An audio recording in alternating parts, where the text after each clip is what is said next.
और अब मैं आमंत्रित करूंगी डॉक्टर दिनेश उपाध्याय जी को, वो आए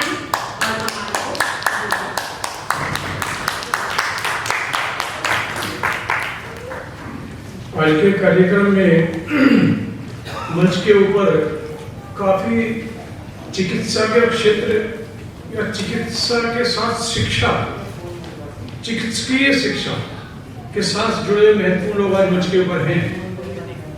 ऐसे तो मैं भी इस जगत का और आयुर्वेद और नेचुरोपैथी का कोर्स मैंने किया, चीफ मेडिकल ऑफिसर रहा करोड़बाग हॉस्पिटल के अंदर।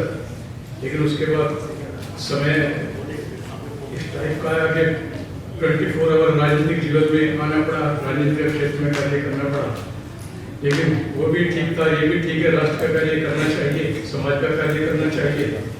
धर्मेंद्र मिश्रा जी और डॉक्टर सच्चिदानंद जी जब गए और इन्होंने ये बातें मुझे बताई तो मैंने सोचा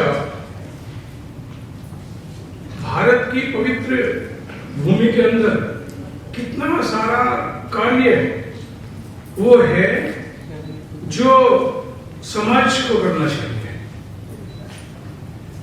आज कुछ लोगों की इस तरह की भ्रांतियां पाल करके बैठे हैं, जनप्रतिनिधि देश को चलाएंगे, जबकि जितने भी जनप्रतिनिधि आपके द्वारा चुन करके राष्ट्र के अंदर भेजे जाते हैं, चाहे वो प्रधानमंत्री के रूप में, चीफ मिनिस्टर के रूप में, कैबिनेट मिनिस्टर के रूप में, ये लोग सरकार तो चला सकते हैं, राष्ट्र नहीं।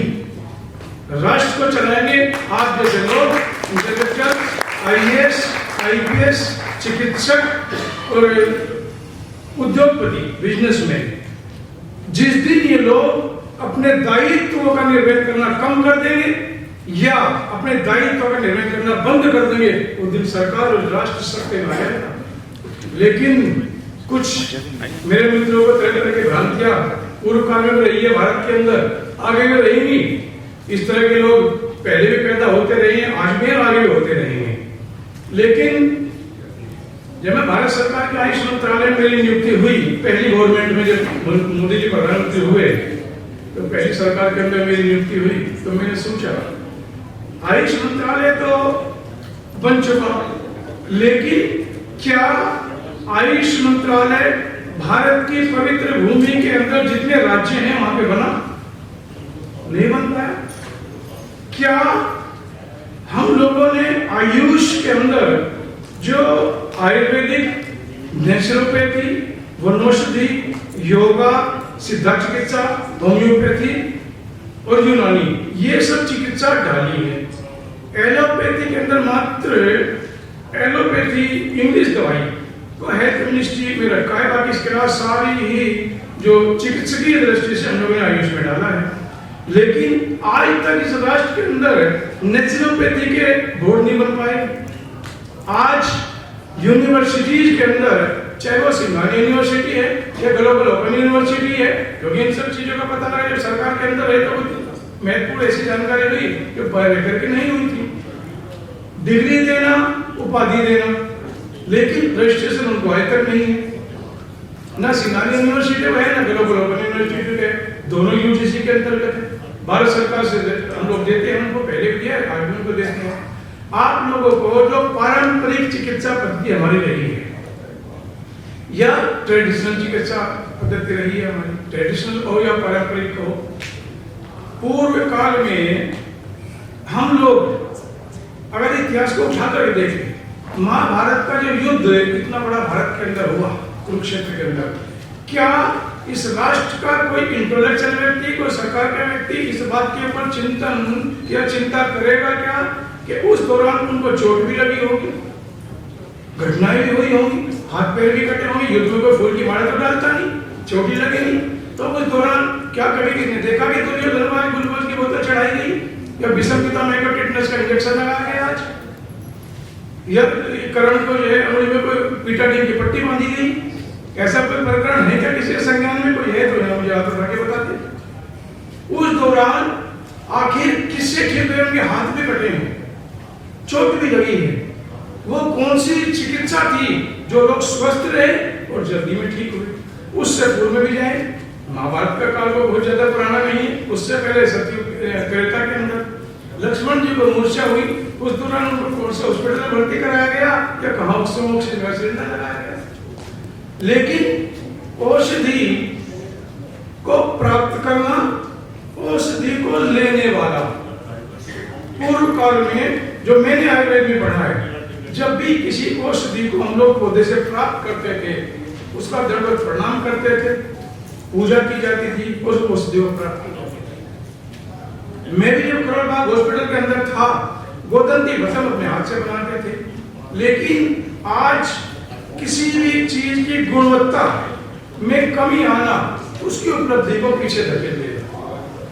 सिर्फ हम लोग अच्छे मंचों में जाकर के, सरकार का हिस्सा रह करके, दुनिया भर के मोमेंटो इकट्ठे करके या अवार्ड लेकर के, क्या इससे राष्ट्र का भला हो जाएगा? आज मार्केट के अंदर आयुर्वेद की गुणवत्ता में कमी कैसे आई? जितनी भी गोदंती भस्म बनाई जाती है वो उस तरह से नहीं बनाई जाती जो हम पूर्वकालीन वैद्य के द्वारा बनाई जाती है। गोदंती एक पत्थर होता है, मिलता है, गाय के उपले लेकर के उसके अंदर गड्ढा खोद के जलाया जाता है, दबाया जाता है, तब वो गोदंती भस्म बनती है।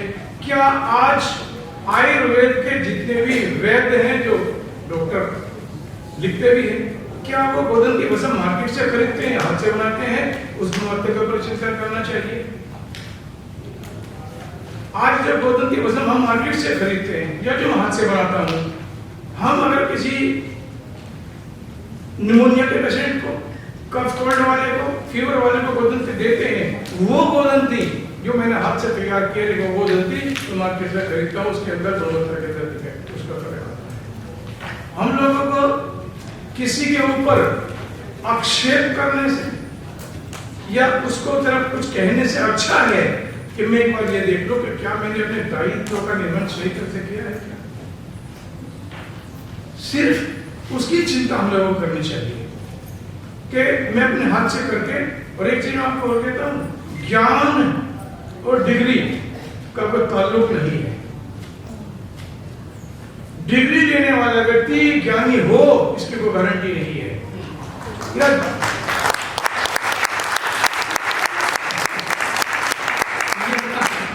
या जिसके पास डिग्री नहीं है उसके पास ज्ञान नहीं है, इसकी कोई गारंटी नहीं।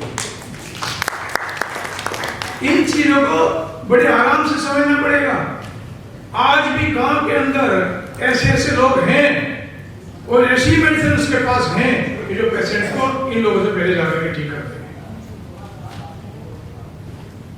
इन चीजों को कि मैंने बहुत अच्छा डिग्री ली, आज तो इस राष्ट्र के लोग, मेरी माताएं बहनें, अपने बच्चों को डिग्री इसलिए दिलाने लगे कि इसको बड़ा नौकर बनाएंगे। डिग्री का मतलब नौकरी हो गया, ज्ञान नहीं। 80%, 85%, 90%, 95%। क्या उसने अपने माँ बाप के पैर छुए? क्या संस्कार है? पता ही नहीं। डिग्री उसने ले ली, कितनी घुड़दौड़ हुई कि मुझे 90% से अबव चाहिए।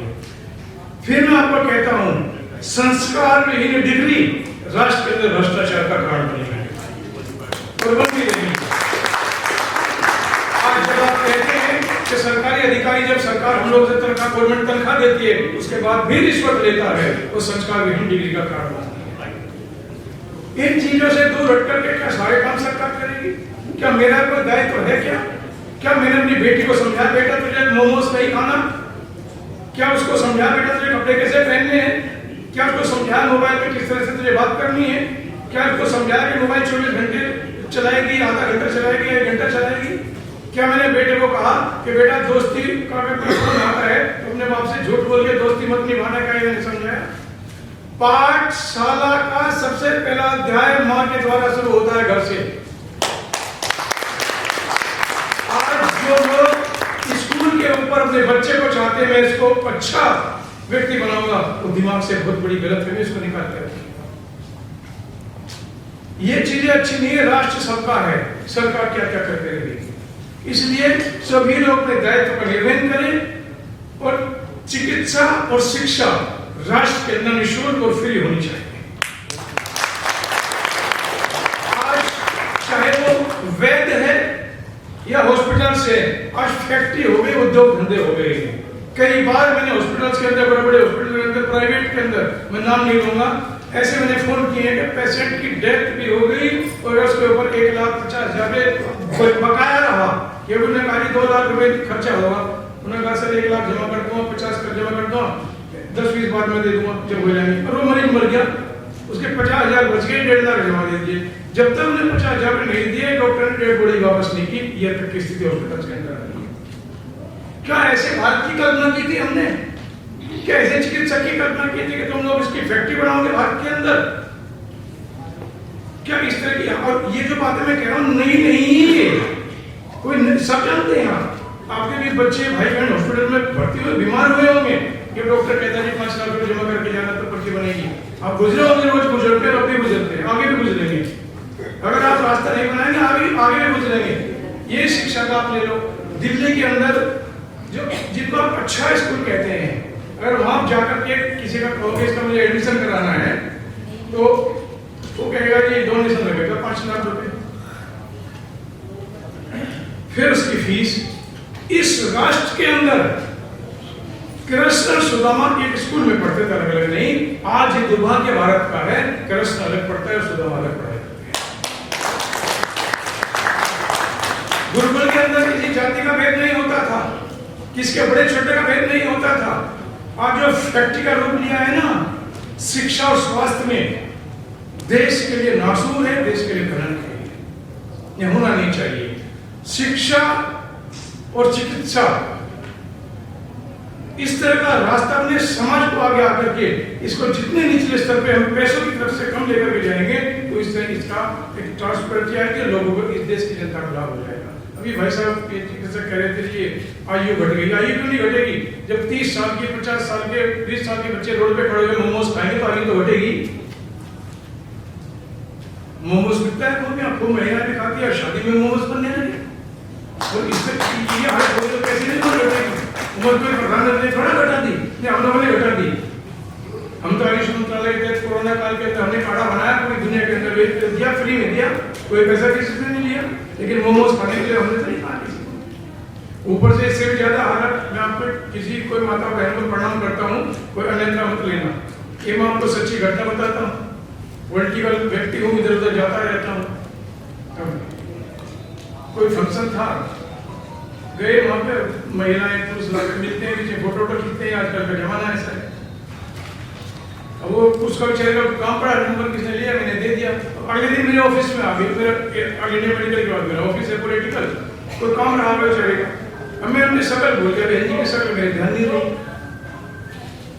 कह रही मैं फलानी हूँ, शादी में मिली थी, ये था वो था।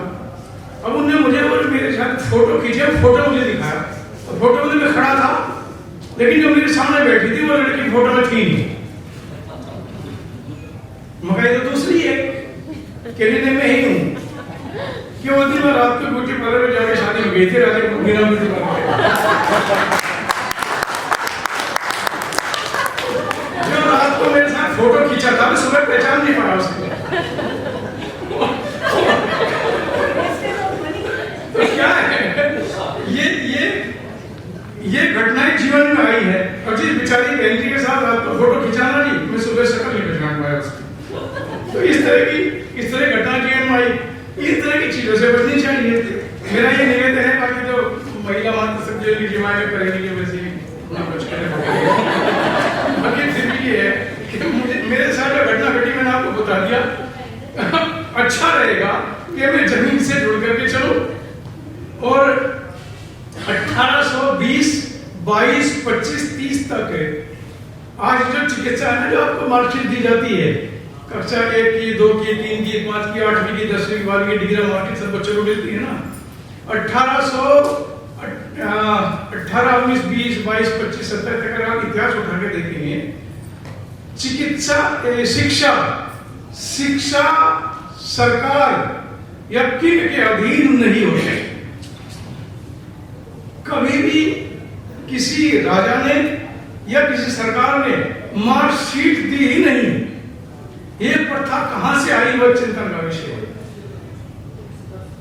शिक्षा के बोझ से सरकार को मुक्त होना चाहिए। सरकार शिक्षा, या मैं बोझ नहीं कहूंगा, शिक्षा तो अच्छी चीज है, शिक्षा को सरकार के नियंत्रण से बाहर आना चाहिए। सरकार इस कार्य को सहयोग तो करे, कंट्रोल नहीं, लेकिन शिक्षा को कौन चलाए? समाज चलाए। लेकिन आप लोग कहेंगे ये तो अव्यवहारिक है, ये कैसे चलेगा? लेकिन इस प्रकार का कोई मेरा भाव नहीं है कि हम लोग सरकार को इससे हटाने का विचार नहीं है। सरकार इसके साथ रहे, नियंत्रण में रखे, लेकिन समाज शिक्षा को चलाए। इसके जो बोझ से मुक्त होना चाहिए गवर्नमेंट को, उस दिन शिक्षा की नीति और शिक्षा का उद्धार हो जाएगा। कुछ माताएं बहनें जो घर में अपने बच्चों को पढ़ाती है, वो स्कूल से ज्यादा समझदार बच्चों को करती है। एक छोटी सी कहानी, ये इस तरह के कुछ शब्द हैं कि जो मुझे अब पता लगे जब मैं गवर्नमेंट का हिस्सा बना के, नहीं ऐसा भी होता है क्या। आज आपको मैं एक चीज बताता हूँ, समय की पाबंदी तो है, मैं समय था, लेकिन 5-7 घंटे में तो अपनी बात निपटा दूंगा, क्योंकि ये पूरा जितना से भरा पड़ा 50 वर्षों से मैं आपको एक कहानी बताता हूँ। कहानी के साथ एक बहुत बड़ा गुण है। किसी गांव में किसी बेटे की शादी नहीं होती थी, कोई करता नहीं था। क्यों नहीं करता था? वो शराब भी पीता था, जुआ भी खेलता था, बदतमीजी करता था, जो चाटे भी मारता था, जो तो अपनी बेटी उसको देने को तैयार नहीं था। हमने सिफारिश किया, बेटा लड़वा रहेगा, इसकी कोई शादी वादी ढूंढो कहीं से। तो बेचारा जा करके कहा, धोखाधड़ी करके कोई लड़की का उसका रिश्ता करा दिया। तो जब वो गांव में बारात लेकर के गए, जाने लगे, तो उन्होंने सोचा बूढ़ों को लेकर जाएंगे, जो बुजुर्ग हो गए ना, 50-60 साल ऊपर के हो गए, अब ये तो ऐसे हो जाते हैं जरूरत दिया अखबार एक तरफ बैठे रहते हैं अपना, चाहे किसी घरों में भी यार समाज की यार रहते हैं। कोई 50-60-65 साल का आदमी कहे यंग ब्लड को, जो कहेंगे अच्छे बोले छोड़ दे, हमें काम निपटा लेंगे। लेकिन ऐसा नहीं है, उसके बाद ज्ञान है, उसको उपयोग करना चाहिए। तो वो कहते हैं बुजुर्गों को शादी में लेके नहीं जाएंगे। तो किसी भले आदमी ने सलाह दी कि यार 1-2 बुजुर्ग को ले लो, अच्छा रहता है। तो 1-2 बूढ़े भी उठा दिए। तो वहां जब वो बारात गई तो वो देखा लड़का तो वही है जो बदमाश है। तो किसने कह दिया इस लड़के के, हाँ ये बेटी की शादी मत करो, ये तो बदमाश है, ये लेडी सुखी नहीं रहेगी। कहते अब क्या करें, बारात तो हमारे घर के ऊपर आ गई, अब इसको कैसे करें? तो फिर दिमाग में आया कि लोगों ने भारत के तो दिमाग बहुत है ना जी। अब उन्होंने सोचा तरकीब बताओ कुछ, कि कोई ऐसी शर्त रखो ये बारात अपने आप वापस चली जाएगी। ऐसी का शर्त होगी तो करोड़पति आदमी है, पैसा जो मांगेंगे दे देगा। कहने ऐसी शर्त रखो जो पैसे में ना हो, कर ही ना पाए। कहने तो तू बता दे ऐसी शर्त क्या है? कहने ऐसी शर्त ये है कि इसको जाकर के कहो कि हमारे गांव में एक नदी बहती है छोटी सी, जो खेत में पानी वानी देते हैं, कि जो इस नदी को दूध से भर देगा उसके साथ हम बेटी भेज देंगे। इसको ये जो नदी बहती है हमारे गांव में, इसको दूध से भरो, दूध से भर नहीं सकते, बेटी यहाँ रहेगी, इसकी बारात वापस जाएगी। यहाँ शर्तों से फटाक से समझ में आई बात। और किसने जाकर के कह दिया वहां पे कि यार ये बारात नहीं जाएगी भाई, हम बेटी को भेज देंगे। क्यों, क्या हुआ? कि हमारी एक शर्त है। शर्त बताओ, हम पूरी करेंगे। शर्त ये है कि हमारे गांव में जो ये नदी बहती है ना, इसे पानी से बहती है, इसको दूध से भर दो तो बेटी जाएगी, नहीं तो नहीं। यार ये पागल आदमी है, दूध से कैसे भर देंगे इसको? फिर बारात वापस लेकर के जाओ। ये मैं बताता हूँ डिग्री और ज्ञान का कितना अंतर है। डिग्री जिसके जेब में है, ज्ञानी है नहीं, गारंटी नहीं है, ये मैं बता रहा हूँ। तो वो चिंतन में बैठ के कहेंगे यार अब बारात वापस गांव में जाके बेइज्जती बड़ी हो, यार डोली खाली आ गई तो गांव का मामला है तो प्रॉब्लम हो जाएगी। वो बैठे सब जवान लोग, उधर वो 2 बूढ़े भी बैठे, उन्हें कोई पूछ नहीं रहा, क्योंकि बूढ़े को तो पता ना रद्दी का अखबार मान लेते कि पुराना अखबार हो गया। वो सोच रहा इसका क्या करें, गाँव में जाए वापस यहाँ रहे, तो टेंशन में। वो बूढ़ा उठ करके गया, क्या चिंता है, चलो बारात को लेकर चलते हैं। उन्हें टाल दिया, कहने हमारा पहले माथा खराब मत तो बैठे थोड़ी देर भाई। वो बूढ़ा चला, फिर चले गया। वो फिर दोबारा आके बैठे 10-5 मिनट में, यार रोटी खा के बहू को लेके जाना है, क्या है टाइम खर्च करते, तेरे बस का मामला नहीं है तो रहने दो, अपना आप कर लेंगे, तो बैठ जाओ। बूढ़ा फिर चला गया बेचारा। अब बूढ़ा तो बूढ़ा है, 10 मिनट फिर आ गया, वो भी रुका। अब उसका पड़ोसी को बैठा, कहने यार बूढ़ा है, मानेगा है नहीं, तो बता दे क्या मसला है। नहीं बार-बार चक्कर काटता रहेगा, टाइम हो खराब करे वरना। उन्हें बता दिया कि ये बारात जाएगी, उन्होंने बेटी भेजने से मना किया। कहना क्यों? कहना उन्होंने ये कह दिया हमारे गांव में जो नदी बहती है ना, इसको दूध से भरोगे तो बहू जाएगी, नहीं तो कहना बस इतना सा काम लेके कि यार मैं भर दूंगा। कहने यार अब तो बाराती खाली जाती है, बूढ़ा पिटवाएगा भी। क्योंकि ये दूध से भरेगा नहीं, मारेंगे, गांव का मामला है, पीटने लगेंगे, बड़ा कई बार पीटी भी है पहले। तो उसने कहा कि तुझे हम वैसे समझा लेंगे, कुछ हम ठीक ठाक चले जाएंगे बिना पीटे छीटे, तुम पिटाई का रिकॉर्ड मत करो। कहने अच्छा एक काम करो, तुम गांव में कह दो कि हमारे पास एक आदमी है जो नदी को दूध से भर देगा, तुम मेरे जिम्मे डाल दो, तुम्हारी वजह मैं पीटूंगा तो मैं पीट लूंगा। वो बात उनके समझ में आई, क्योंकि अपने बचाव का रास्ता सबको अच्छा लगता है। तो उन्होंने बूढ़े को आगे करके गांव में जाकर के कह दिया कि भाई ठीक है, बेटी की डोली तैयार करो और हम इसको दूध से भरेंगे। कहना कौन भर देगा? कहले मेरे पास आदमी है, ये दूध का इंतजाम हो गया? कहना हो गया, हमने मंगा दिया, दूध भर देंगे हम, क्योंकि बूढ़ा था ना पीटने के लिए। तो पहले मुझे बताओ इसको कौन है ये, क्योंकि पता था दूध से भर ही नहीं सकते। 5-7 ढींगड़ा से आदमी चल दिए, कहने इसका पीट के जाएंगे। कहना कौन भरेगा? कहना ये भरेगा। देखो एक बात में बड़ा लॉजिक है, पहले हम लोग जब संघ का कार्य करते थे तो जो उसमें जो शिक्षा दी जाती थी कहानी के द्वारा दी जाती, तो उन्होंने कहा कौन भरेगा? कहने बूढ़ा बैठा नहीं भरेगा। कहना भर देगा? कहने हाँ। कब भरेगा? अभी भर दूँ, दूध मंगा लिया, कहने मंगा दिया। कहने का मैं इस नदी को दूध से भरूंगा, लेकिन इसको खाली तो करो।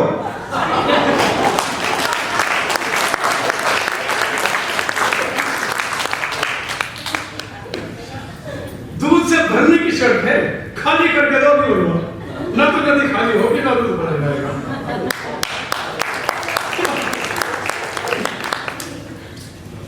बेटी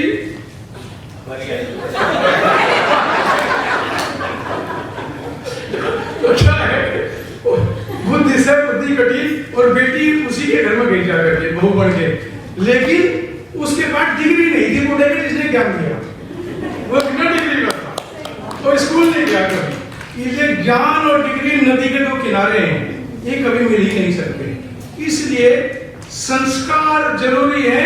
अगर डिग्री है, कम भी है ना तो चल जाएगा, लेकिन अगर संस्कार ही नहीं है तो देश के लिए नुकसान का कारण बन जाएगा। डिग्री हो या ना हो, संस्कार जरूर दे दो, पर्ची आ गई, आपका आभार।